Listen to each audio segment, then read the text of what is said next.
ಆತ್ಮೀಯ ಸ್ನೇಹಿತರೆ ನಮಸ್ಕಾರ. ಗೆಳೆಯರೆ, ರಾಜ್ಯ ರಾಜಕಾರಣದಲ್ಲಿ ಬಹಳಷ್ಟು ಬದಲಾವಣೆಗಳು ಡಿಸೆಂಬರ್ ಅಂತ್ಯದ ಒಳಗಡೆ ಆಗ್ತಾವ ಅನ್ನುವಂತಹ ನಿರೀಕ್ಷೆಗಳು ಈಗ ಗರಿಗೆದರಿವೆ. ಯಾಕೆಂದರೆ ಎರಡೂ ಪಕ್ಷಗಳಲ್ಲಿಯೂ ಕೂಡ ರಾಜಕೀಯ ಚಟುವಟಿಕೆಗಳು ಈಗ ಜೋರಾಗ್ತಾ ಇದ್ದಾವೆ. ಮೊದಲನೇದಾಗಿ ಕಾಂಗ್ರೆಸ್ ಪಕ್ಷದಲ್ಲಿ ಸಂಪುಟ ಪುನರ್ರಚನೆಯ ವಿಚಾರ ಈಗ ದೆಹಲಿ ಅಂಗಳ ತಲುಪಿದ್ದು ಹೈಕಮಾಂಡ್ ಸಿದ್ದರಾಮಯ್ಯ ಅವರಿಗೆ ಕರೆಯನ್ನು ಮಾಡಿ ಇವತ್ತು ರಾತ್ರಿ ಸಿದ್ದರಾಮಯ್ಯ ಅವರು ದೆಹಲಿಯನ್ನು ತಲುಪ್ತಾ ಇದ್ದಾರೆ. ಅದು ಒಂದು ಕಡೆ ಆದರೆ ಬಿಜೆಪಿಯಲ್ಲಿಯೂ ಕೂಡ ಮಹತ್ವದ ಬೆಳವಣಿಗೆ ಆಗುವಂತಹ ಎಲ್ಲ ಲಕ್ಷಣಗಳು ಕಾಣಿಸ್ತಾ ಇದೆ. ಅದರ ಬೆನ್ನಲ್ಲೇ ಶಾಸಕ ಬಸವನಗೌಡ ಪಾಟೀಲ್ ಯತ್ನಾಳ್ ಅವರಿಗೆ ನರೇಂದ್ರ ಮೋದಿ ಕಚೇರಿಯಿಂದ ಪತ್ರವೂ ಕೂಡ ಬಂದಿದೆ. ರಾಜ್ಯ ಬಿಜೆಪಿಯಲ್ಲಿ ರಾಜ್ಯಾಧ್ಯಕ್ಷರ ಬದಲಾವಣೆಯ ಒಂದು ಕೂಗು ಜೋರಾಗ್ತಾ ಇರುವಂತಹ ಸಂದರ್ಭದಲ್ಲಿಯೇ ನರೇಂದ್ರ ಮೋದಿ ಅವರ ಕಚೇರಿಯಿಂದ ಯತ್ನಾಳ್ಗೆ ಪತ್ರ ಬಂದಿರೋದು ಈಗ ಕುತೂಹಲ ಕೆರಳಿಸಿದೆ. ಹಾಗಾದರೆ ರಾಜ್ಯ ಬಿಜೆಪಿಯಲ್ಲಿ ಏನಾಗ್ತಾ ಇದೆ ಅನ್ನೋದರ ಒಂದಷ್ಟು ಮಾಹಿತಿಯನ್ನು ನೋಡ್ತಾ ಹೋಗೋಣ.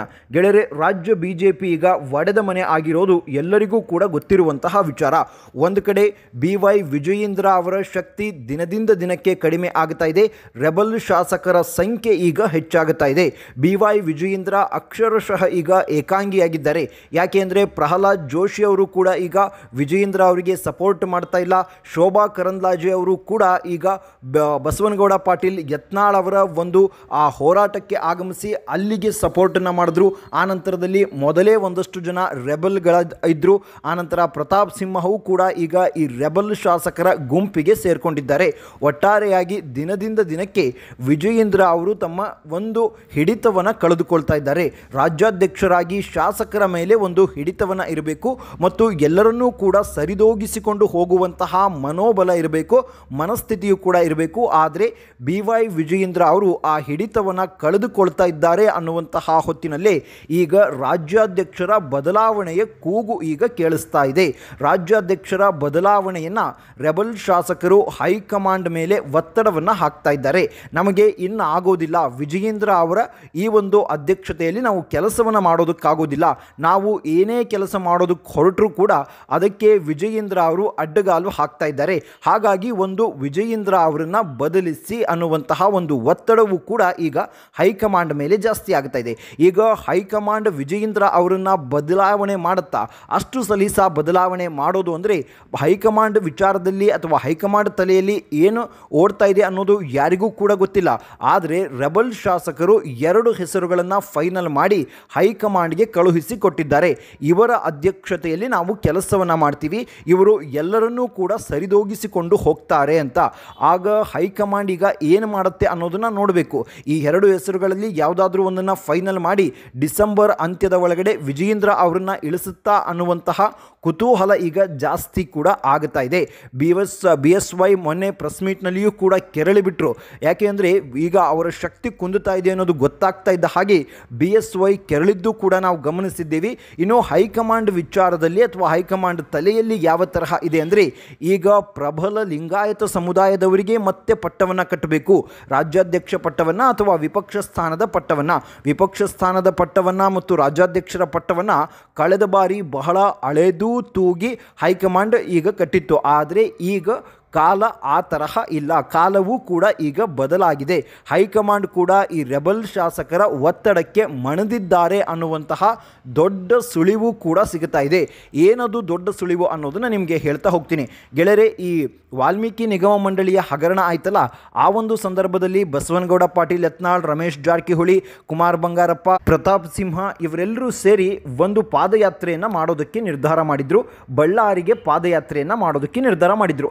ಆದರೆ ಆ ಪಾದಯಾತ್ರೆಯನ್ನು ಮಾಡಬಾರ್ದು ಅಂತ ಸ್ವತಃ ಹೈಕಮಾಂಡ್ ಅಲ್ಲಿ ಮಧ್ಯಪ್ರವೇಶಿಸಿ ಆ ಒಂದು ಪಾದಯಾತ್ರೆಯನ್ನು ನಿಲ್ಲಿಸಿತ್ತು. ಆದರೆ ಈಗ ವಿಜಯೇಂದ್ರ ಅವರು ಒಂದು 3 ಟೀಮನ್ನು ಮಾಡಿದ್ದಾರೆ ಈ ವಕ್ಫ್ ವಿವಾದದ ಹೋರಾಟಕ್ಕೆ. ಆದರೆ ವಿಜಯೇಂದ್ರ ಅವರ ಆ 3 ಟೀಮ್ಗೆ ಕವಡೆ ಕಾಸಿನ ಕಿಮ್ಮತ್ತು ಇಲ್ಲದಾಗಿದೆ. ಯಾಕೆ ಅಂದರೆ ಈ ರೆಬಲ್ ಶಾಸಕರು ಎಲ್ಲರೂ ಕೂಡ ಏನಿದ್ದಾರಲ್ಲ, ಇವರೆಲ್ಲರೂ ಪ್ರತ್ಯೇಕವಾಗಿರುವಂತಹ ಹೋರಾಟವನ್ನು ಮಾಡ್ತಾ ಇದ್ದಾರೆ. ಇದೇ ಸೋಮವಾರದಿಂದ ಬಸವನಗೌಡ ಪಾಟೀಲ್ ಯತ್ನಾಳ್ ಅವರ ನೇತೃತ್ವದಲ್ಲಿ ಸತತವಾಗಿ 1 ತಿಂಗಳುಗಳ ಕಾಲ ಜನಾಂದೋಲನ ಒಂದು ಯಾತ್ರೆಯೂ ಕೂಡ ನಡೆಯಲಿದೆ. ಒಂದಷ್ಟು ಜಿಲ್ಲೆಗಳಿಗೆ ಹೋಗಿ ಅಲ್ಲೆಲ್ಲವೂ ಕೂಡ ಇವರೆಲ್ಲರೂ ಒಂದು ಜನಜಾಗೃತಿಯನ್ನು ಮೂಡಿಸುವಂತಹ ಕೆಲಸವನ್ನು ಮಾಡ್ತಾ ಇದ್ದಾರೆ. ಇದಕ್ಕೆ ಇಲ್ಲಿಯವರೆಗೂ ಕೂಡ ಹೈಕಮಾಂಡ್ ತಡೆಯನ್ನು ನೀಡಿಲ್ಲ. ಇನ್ನೇನು ಕೆಲವು ದಿನಗಳು ಬಾಕಿ ಇದೆ. ಇಂತಹ ಸಂದರ್ಭದಲ್ಲಿ ವಿಜಯೇಂದ್ರ ಅವರು ಮಾಡಿರುವಂತಹ 3 ಟೀಮಿನ ಬಗ್ಗೆ ಯಾರೂ ಕೂಡ ತಲೆ ಕೆಡಿಸ್ಕೊಳ್ತಾ ಇಲ್ಲ. ಬಸವನಗೌಡ ಪಾಟೀಲ್ ಯತ್ನಾಳ್ ಮತ್ತು ಈ ಒಂದು ಟೀಮ್ ಏನಿದೆಯಲ್ಲ, ಈ ಟೀಮ್ಗೆ ಶಾಸಕರ ಬಲವೂ ಕೂಡ ಹೆಚ್ಚಾಗುತ್ತಾ ಇದೆ. ಹಾಗಾಗಿ ಹೈಕಮಾಂಡ್ ಈಗ ಏನಾಗುತ್ತೋ ಕಾದು ನೋಡೋಣ ಅನ್ನುವಂತಹ ತಂತ್ರಕ್ಕೆ ಮೊರೆ ಹೋಗಿದೆಯೇನೋ ಗೊತ್ತಿಲ್ಲ. ಹಾಗಾಗಿ ಈಗ ಅಲ್ಲಿ ಏನಾಗುತ್ತಾ ಇದೆ ಅಂದರೆ ಹೈಕಮಾಂಡ್ ಈಗ ಸೈಲೆಂಟ್ ಆಗಿದೆ. ಇದರ ಬೆನ್ನಲ್ಲೇ ಆಗಿರುವಂತಹ ಮಹತ್ವದ ಬೆಳವಣಿಗೆ ಏನು ಅಂದರೆ ಈ ರೆಬಲ್ ಶಾಸಕರ ಟೀಮ್ ರಾಜ್ಯಾಧ್ಯಕ್ಷ ಸ್ಥಾನಕ್ಕೆ 2 ಹೆಸರನ್ನು ಫೈನಲ್ ಮಾಡಿದ್ದಾರೆ. ಅದರಲ್ಲಿ ಮೊದಲನೇ ಹೆಸರು ವಿ ಸೋಮಣ್ಣ ಅವರದ್ದು. ವಿ ಸೋಮಣ್ಣ ಅವರು ಹಿರಿಯ ರಾಜಕಾರಣಿ ಮತ್ತು ಲಿಂಗಾಯತ ಸಮುದಾಯದ ಪ್ರಬಲ ನಾಯಕವೂ ಕೂಡ ಹೌದು. ಅದರ ಜೊತೆಗೆ ವಿ ಸೋಮಣ್ಣ ಅವರು ಹಿರಿಯರಾಗಿರುವಂತಹ ಕಾರಣಕ್ಕಾಗಿ ಎಲ್ಲರನ್ನೂ ಸರಿದೂಗಿಸಿಕೊಂಡು ಹೋಗ್ತಾರೆ ಅನ್ನುವಂತಹ ಒಂದು ವಿಚಾರವನ್ನು ಹೈಕಮಾಂಡ್ ಮುಂದೆ ಇಟ್ಟು ನಮಗೆ ವಿಜಯೇಂದ್ರ ಬೇಡ, ವಿಜಯೇಂದ್ರ ಬದಲಾಗಿ ವಿ ಸೋಮಣ್ಣ ಅವರನ್ನು ರಾಜ್ಯಾಧ್ಯಕ್ಷರನ್ನಾಗಿ ಮಾಡಿ ನಾವು ಪಕ್ಷವನ್ನು ಸಂಘಟನೆಯ ಕೆಲಸವನ್ನು ಮಾಡ್ತೀವಿ ಅನ್ನುವಂತಹ ಒತ್ತಡವನ್ನು ಹಾಕ್ತಾ ಇದ್ದಾರೆ. ಅದರ ಜೊತೆಗೆ ಕೇಳಿ ಬರ್ತಾ ಇರುವಂತಹ ಮತ್ತೊಂದು ಹೆಸರು ಅದು ಕೂಡ BL ಸಂತೋಷ್ ಅವರ ಕಡೆಯಿಂದ ಹೋಗಿದೆ. ಯಾಕೆಂದರೆ ಈ ಎಲ್ಲ ಒಂದು ಟೀಮ್ ಏನಿದೆಯಲ್ಲ ಇದಕ್ಕೆ ಲೀಡರ್ ತರಹ ಇರೋರು, ತೆರೆಯ ಮರೆಯಲ್ಲಿ ವರ್ಕ್ ಮಾಡ್ತಾ ಇರೋರು BL ಸಂತೋಷ್ ಅವರ ಕಡೆಯಿಂದ ಹೋಗಿರುವಂತಹ ಹೆಸರು ಪ್ರತಾಪ್ ಸಿಂಹ. ಪ್ರತಾಪ್ ಸಿಂಹ ಅವರು ಈ ಒಕ್ಕಲಿಗ ಸಮುದಾಯಕ್ಕೆ ಬಹಳ ಹತ್ತಿರವಾಗಿದ್ದಂಥವರು ಮತ್ತು ಹಳೆ ಮೈಸೂರು ಭಾಗದಲ್ಲಿ ಒಂದು ಹಿಡಿತವನ್ನು ಹೊಂದಿರುವಂತಹ ಒಬ್ಬ ನಾಯಕ ಪ್ರತಾಪ್ ಸಿಂಹ. ಹಾಗಾಗಿ ಪ್ರತಾಪ್ ಸಿಂಹ ಅವರನ್ನು ರಾಜ್ಯಾಧ್ಯಕ್ಷರನ್ನಾಗಿ ಮಾಡಿ ಅವರಿಗೆ ಎಲ್ಲರನ್ನೂ ಕೂಡ ಸರಿದೂಗಿಸಿಕೊಂಡು ಹೋಗುವಂತಹ ಒಂದು ತಾಕತ್ತು ಎಲ್ಲವೂ ಕೂಡ ಇದೆ. ಹಾಗಾಗಿ ವಿಜಯೇಂದ್ರ ಬದಲು ಪ್ರತಾಪ್ ಸಿಂಹ ಅಥವಾ ವಿ ಸೋಮಣ್ಣ ಅವರನ್ನು ರಾಜ್ಯಾಧ್ಯಕ್ಷರನ್ನಾಗಿ ಮಾಡಿ ಅನ್ನುವಂತಹ ಒತ್ತಡ ಈಗ ದಿನದಿಂದ ದಿನಕ್ಕೆ ಜಾಸ್ತಿ ಆಗುತ್ತಾ ಇದೆ. ಹಾಗಾಗಿ ಡಿಸೆಂಬರ್ ಅಂತ್ಯದ ಒಳಗಾಗಿ ವಿಜಯೇಂದ್ರ ಅವರನ್ನು ಕೆಳಗಡೆ ಇಳಿಸೋದಕ್ಕೆ ಹೈಕಮಾಂಡ್ ಕೂಡ ಪ್ಲಾನ್ ಮಾಡ್ತಾ ಇದೆ ಅಂತೆ. ಯಾಕೆಂದರೆ ಇಂತಹ ಪರಿಸ್ಥಿತಿಯಲ್ಲಿ ರಾಜ್ಯ BJP ಇವತ್ತೇನು ಪರಿಸ್ಥಿತಿ ಇದೆಯಲ್ಲ, ಇಂತಹ ಪರಿಸ್ಥಿತಿಯಲ್ಲಿ ಬಹಳ ದಿನಗಳ ಕಾಲ ಮುಂದೂಡಿಸ್ಕೊಂಡು ಹೋಗೋದಕ್ಕಾಗೋದಿಲ್ಲ. ಯಾಕೆ ಅಂದರೂ ಇದು ಪಕ್ಷಕ್ಕೆ ದೊಡ್ಡ ರೀತಿಯಾಗಿರುವಂತಹ ಡ್ಯಾಮೇಜ್ ಆಗುತ್ತೆ. ಈ ಡ್ಯಾಮೇಜನ್ನು ಆದಷ್ಟು ಬೇಗ ಕಂಟ್ರೋಲ್ ಮಾಡಲೇಬೇಕು. ವಿಜಯೇಂದ್ರ ಅವರು ಬಸವನಗೌಡ ಪಾಟೀಲ್ ಯತ್ನಾಳ್ ಮತ್ತು ರಮೇಶ್ ಜಾರಕಿಹೊಳಿ ಅವರ ಮೇಲೆ ಒಂದಷ್ಟು ಸ್ಟೇಟ್ಮೆಂಟ್ಗಳನ್ನು ಕೊಡ್ತಾರೆ. ಈ ಕಡೆಯಿಂದಲೂ ಕೂಡ ಸ್ಟೇಟ್ಮೆಂಟ್ಗಳು ಬರ್ತವೆ.